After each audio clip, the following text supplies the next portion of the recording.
Hey everybody, we're about ready to do the debrief for the day. If you guys can gather around down here by the stage. I'd like to get everybody a little closer in.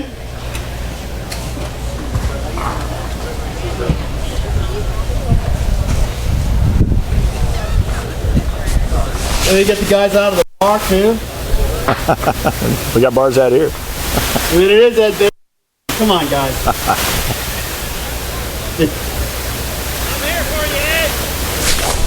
There they are.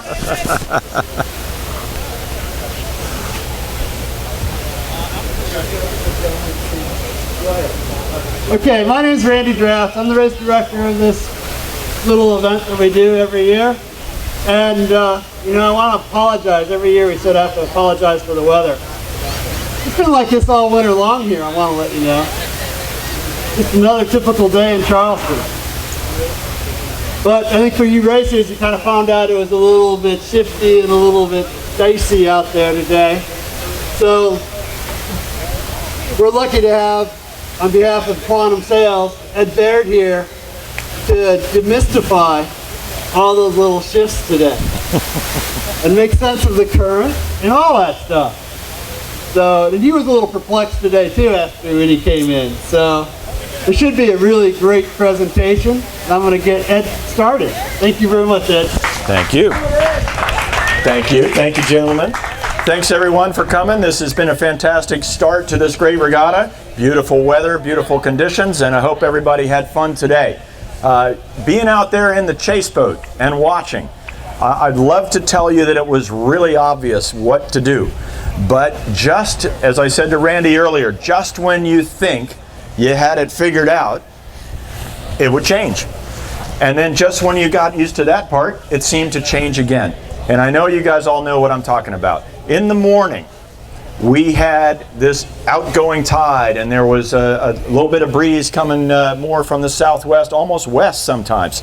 And as you went out, it looked like it was going to be a light air day, and you had to pay attention to the current. And maybe race one started out that way, but as the day went on, the breeze filled in, the current changed, everything seemed to change on the race course.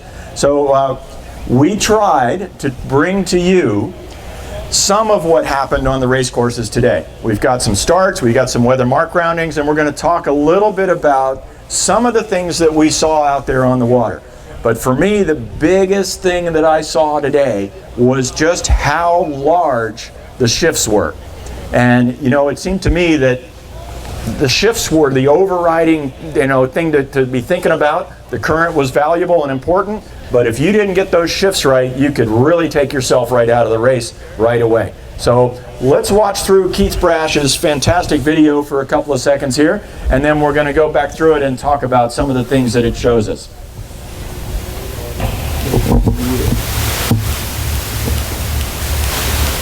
Is that mute or is that off? That's mute. This is on. Okay. Yeah, they're good. Oh, those sails.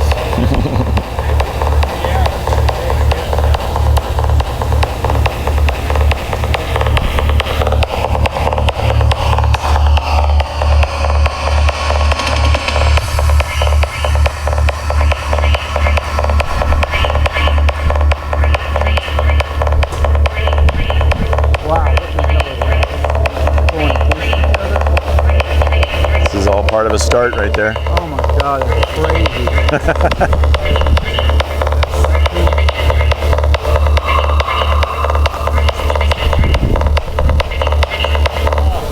And is that it? They're started? That's their start, yep. That's so cool. Isn't that sick? Yeah, a lot of boats on the harbor, huh? That's a lot of boats, man. Yeah, it's one of those little drones, yeah. Don't tell the police, okay? All right. Yeah, if we see them here, let's distract them.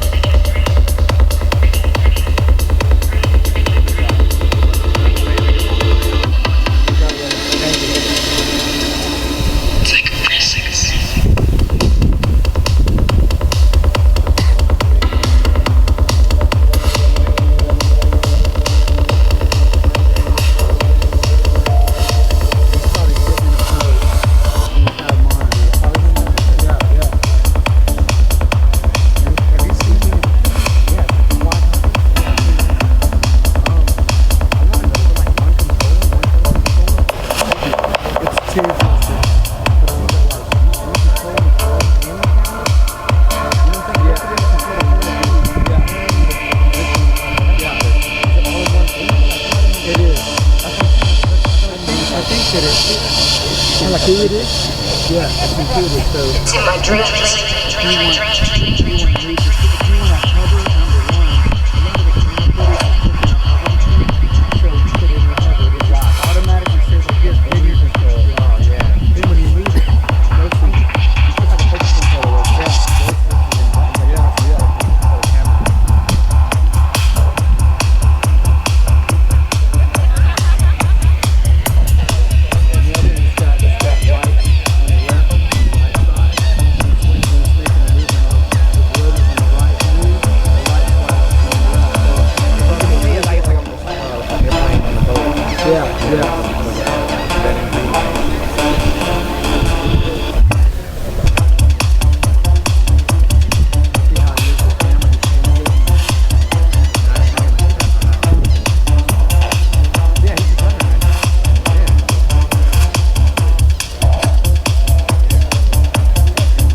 So how about that, huh? That's really fun to watch that. I just find that so fascinating. I could watch that for hours and hours. Thank you, Keith. And we're going to look through that again, so tee that up at the beginning, because we want to talk about some of the things that you can learn from watching this. Yeah, it's nice. Yeah, Keith gets some amazing music that I don't know where he finds it all, but stop it right there, Keith. Hang on. Don't get too far into this thing. We're going to talk about some of these starts and some of the things that you might do. Now, hopefully everybody here saw themselves out there at some point. I realize that we didn't get the offshore course, but for those of you that were racing inside, you could probably get an idea of where you were when this was happening. But this is interesting. This was the very first start in the morning. Think back to that. This is the J70s. The current is coming towards us. It's going out. It's coming right down the starting line. In fact, the boat down here at the pin had to shoot up around the pin just to make it and not get hooked on the anchor line. But it's also, if you can imagine, actually top left of the screen, the current was really kind of going towards the bottom right of the screen. So it was keeping everybody from getting onto the line. Then it was light air, lightish, and of course, first race of the day. There's a lot of people here who are late. Look at the guys that are back down, 5, 6, 7 boat lengths straight behind here, not having the best start of the week, right?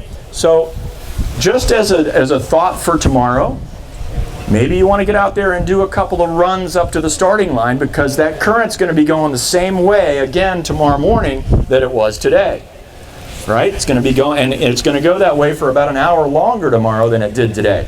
So Keith, run this through just for a second. Now, this boat, gets ahead, and we talked yesterday about one overriding thought process when you have current. So stop it there for a sec, Keith. Keith, hello, there we go. The one thing we talked about yesterday with Mitch Hall was get up current. Get up current. Which way is the current going? Left to right. Which way is up current? It's over there to the right when you look upwind, to the left as you look at the screen. And that guy that crossed here in front of everybody could easily tack and cross the fleet right now. And that would get him up current. And if you remember that first race, there were quite a number of people who had really nice starts at the pin, didn't tack right away, kept on going out to the left, tacked over, and then found they were overlaid to the weather mark. I see a few heads nodding up and down like, oh yeah, remember that now. Okay, so Keith, run it forward a little bit and let's just watch how the next start plays out. So this start was quite pin favored. Keith, you good? This start was quite pin favored, and you can see even the boats that were quite well behind the line could tack and cross through in a pretty good position. But here's a few seconds later, those boats on the left, you would think could go. Now Keith, can you stop it here for a second? Here comes the next start. And this is quite exciting because you see all these boats that have gotten themselves down current of the starting line. And again, down current is towards us. You want to stay up current the best you can for the smart move, right? And so here's all these guys coming in, and they're going to have to come on port and make this line. The only thing that saves them is the fact that there was such a big left-hand shift right at the start that the starboard tackers had to tack to cross the line. Right? So here comes in, especially, you can watch a couple of these boats just coming in here on port and making this line because the starboard tackers all tack. A little risky, but it worked out. So Keith, run it forward a little bit for us. So watch, there's the start right about now. And the first boat that crosses the line right by the pin thinks he's over early, so he tacks right away. And then I think on the radio they didn't call him. It was somebody else that was down there a little more. But look at these guys coming in. They're getting shut out at the pin end and getting going. And then Keith, stop it there for a second.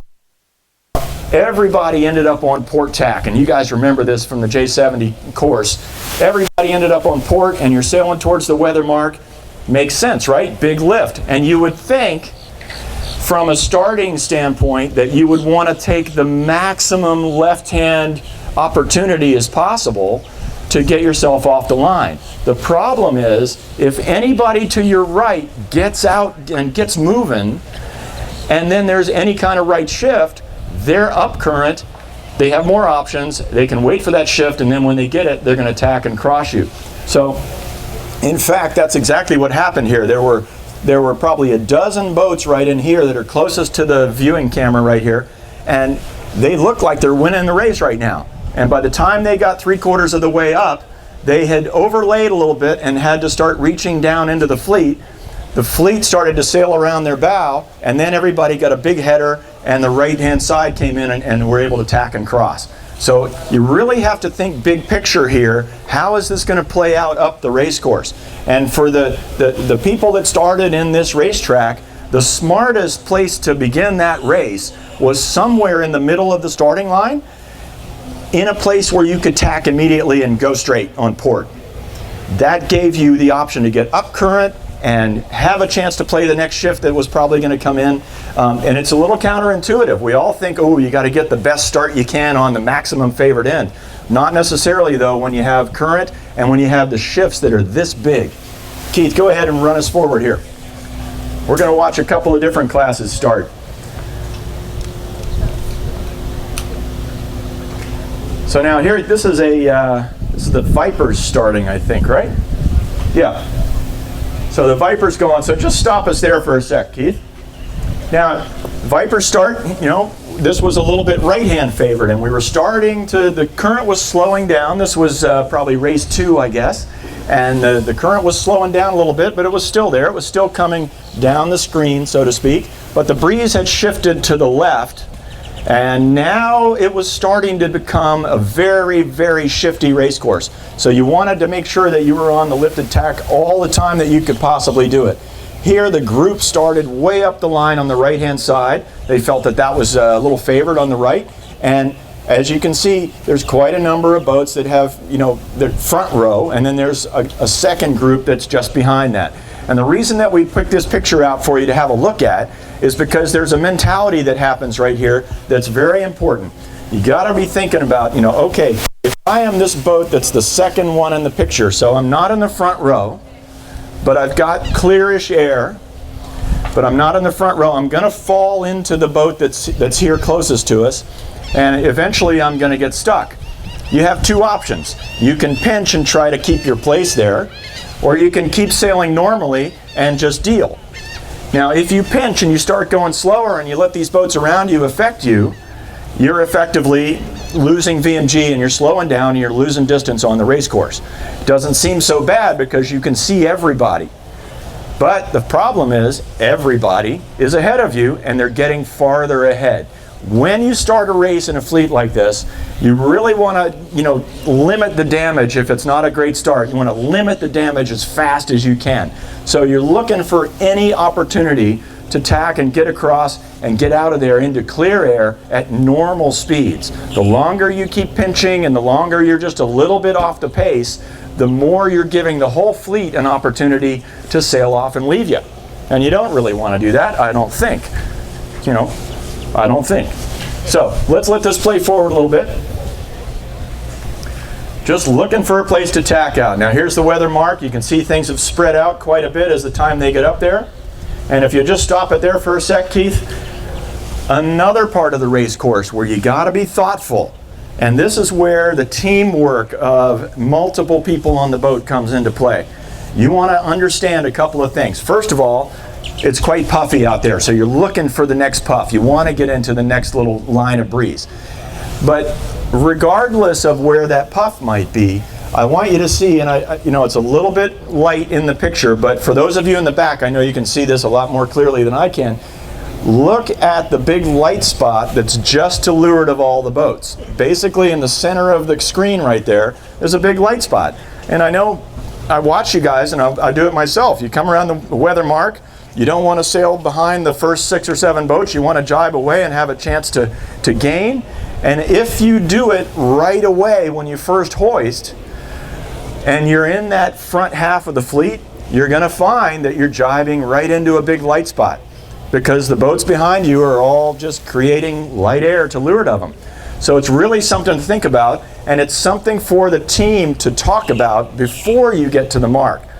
How important is it to get out of here, or how important is it to wait for a few seconds? And I see a few more heads nodding up and down like, oh yep, did that today. It's quite easy to come up there, set, and say, oh, there's a puff over there, let's go get it. But the timing of when to go get it is really important. If you get away from this mark a little bit, let things spread out just a little bit more, you might find you have a nice, a bit better breeze and clear space to go across. So go ahead, Keith, let it run.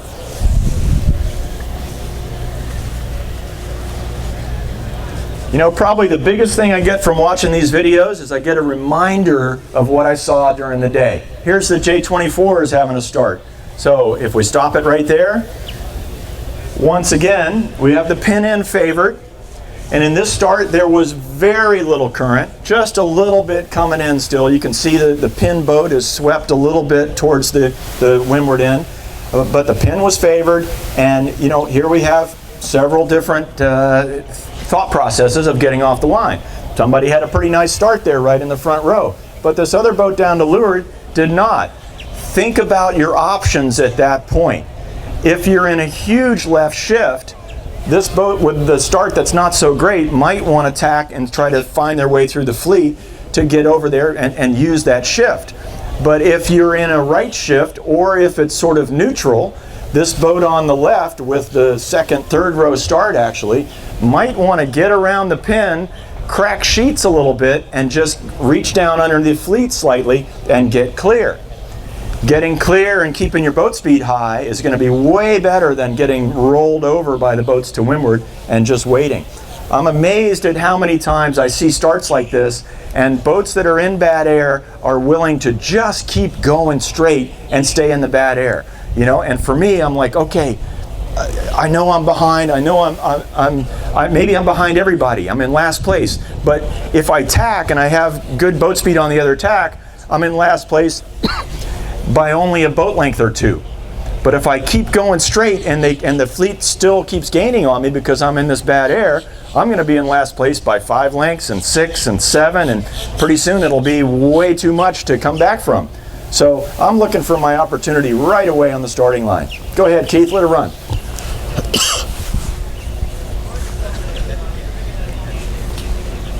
I think a couple of these boats down at the pin do tack out. They look pretty nice. Now here comes a, this is J70s, I think. No, this would be the J80s with the different colored jibs, right? So here they go. And again, stop it right there for a sec. Whoops. Can we back it up just slightly, Keith? Keith, are you with me? Keith. There we go. No, hey Keith, can you hear me? Can you back it up to that J80 start? Yeah, right in there now. Hold it right there for a second. Right there. One of the things that I look at this picture and your eyes are obviously always going to be drawn to the boats because you're hoping that's you. And but what I see right away when I look at this is I see the current changing. Now, I don't know if you can see way in the back here, but when you get this on a nice screen, you can see that the race committee boat on the starboard end is aiming straight into the breeze, and he's in the old current. The race committee boat at the pin end is actually shifted around to the incoming tide now. This is later in the day, and you can see how much he's spun around. And you can see, if you look there on the left of all the boats, you can see the current line. And that's something that if you stand up in your boat and just have a look around the race course, you'll start to see things like this.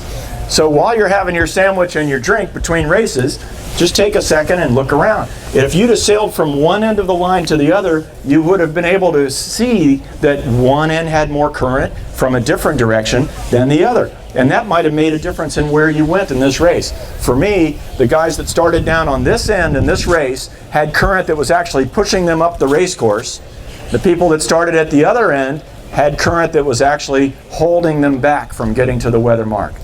And this was the biggest single, current situation I saw all day where one side was better than the other. So quite interesting to have a look at that again at the end of the day in a video. Go ahead, Keith.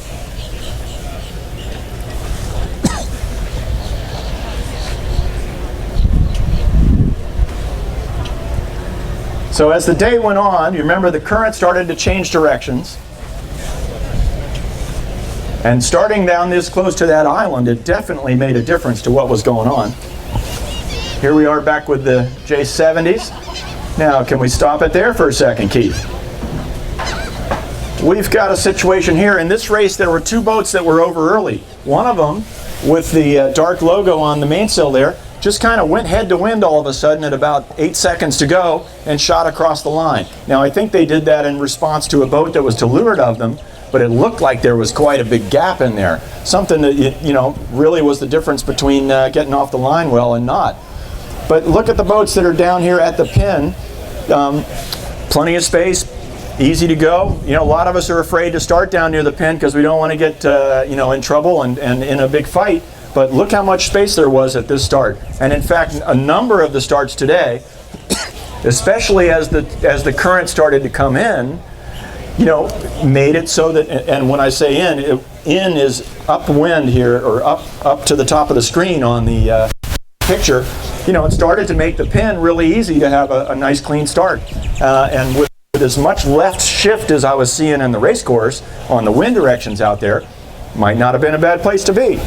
So, Keith?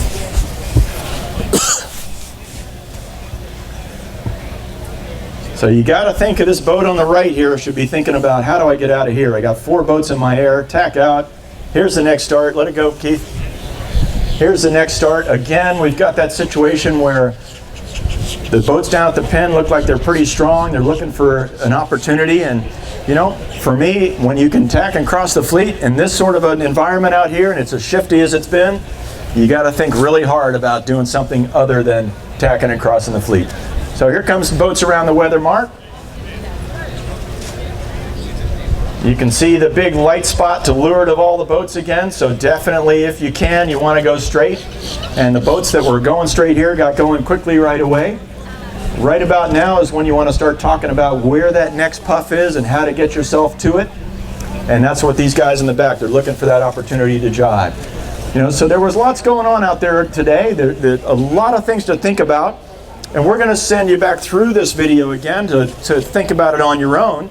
And then tomorrow we're actually going to do a couple things a little differently. Tomorrow we're going to go and watch a couple of boats do a little boat handling. And at the end of the day, we hope we can come in and show you some of how that looks on a couple of different boats, both from the elevated view and maybe from some onboard GoPro. But what we're hoping to do is make you think, get you talking about how to do better out on the race course. And between Keith Brash's fantastic videos and Quantum's support of making this happen here for you, I hope that it's enjoyable, I hope it's thought-provoking, and I hope you'll watch the whole video one more time and think about it, and then have a great time tonight and a great time on the water tomorrow.